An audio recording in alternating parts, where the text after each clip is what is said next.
সোমবারে সারাটা দিন আমার প্রায় বাইরেই কাটে। প্রথমে হলো কলেজ, তারপর হলো টিউশন।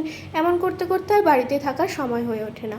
ক্লাস করে, লাইব্রেরির কাজ করে বাড়িতে ফিরে এসে রোদের মধ্যে ঘুরে বেড়ানোর জন্য আমার একদম ভীষণ রকমের মাথা ব্যথা শুরু হয়ে যায়।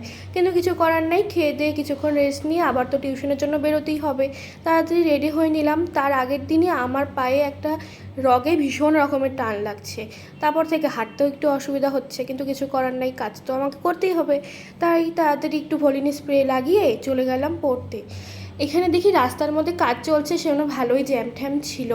তখন বেশি বিকাল না, 5:30 পৌনে 6টার মতো হয়তো বা বাজে।